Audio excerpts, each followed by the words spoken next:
I'll never tell my students what stocks to buy ever. I'll always provide you with tools and teach you how to fish.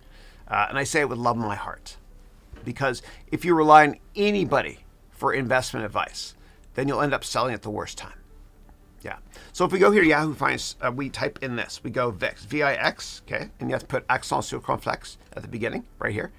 Right, so you just choose here. And this here is the Chicago Board of Exchange Volatility Index. Okay. And what this means, it's chilly in here. What this means is fear in the index. And I teach a lot about options. I have a complete options course, which is also in my MBA program in the 4th semester. So what this is, and this will tell you exactly when to buy stocks. Okay, with it works, I promise you. But let me explain what this chart means, and let's talk about this picture in more detail because every chart tells a story. So right here, the VIX was launched. Okay, it was launched by the Chicago Board of Exchange, which is an options-based market in Chicago, of course. It was launched here in 1990. And what this measures how volatile people think the stocks in the S&P 500 index are going to be in the next 30 days.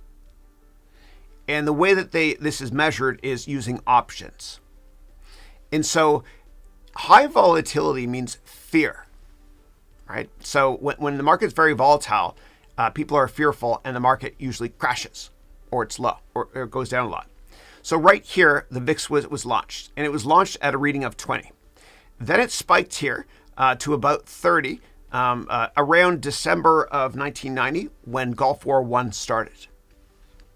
Then it pulled back. We had the roaring 90s. The economy was amazing in the 90s. As Alan Greenspan said, we had irrational exuberance.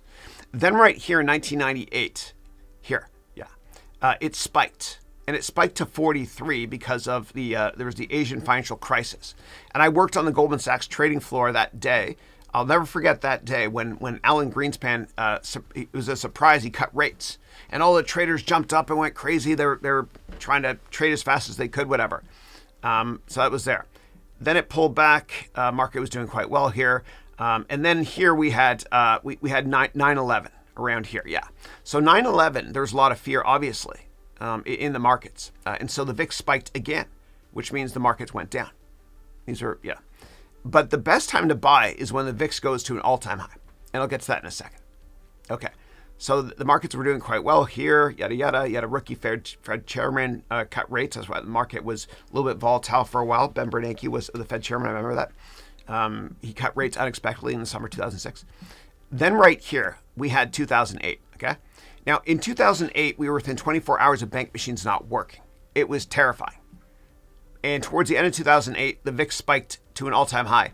And no matter what, I promise you, it's going to feel like the world is ending when the VIX is above 70 or above 80. But no matter what happens, you have to buy stocks. Why? Because the fear level, meaning the VIX is high and everyone's freaking out. And you got to be a contrarian. So let's fast forward now to 2020. And you can't see it here, but intraday in March of 2020, the VIX spiked to an all-time high above 80. And of course, that's when the market bottomed as well. And so the next time you see the VIX spike to a level above 70 or 80, and again, intraday here, it did go above 80, it's going to feel like the world is ending. And you're going to ask yourself, Chris told me to buy stocks, but he's crazy. I can't. You have to. Because that means maximum fear. And so am I a net buyer of stocks right now? No way. I like to buy when people are freaking out, when there's blood in the streets. So that's what the VIX represents. And to learn more about the VIX, what you can do is sign up for my MBA program or check out my options course as well. I talk about that and many other tips and tricks in order to embrace volatility to be able to profit or protect your capital.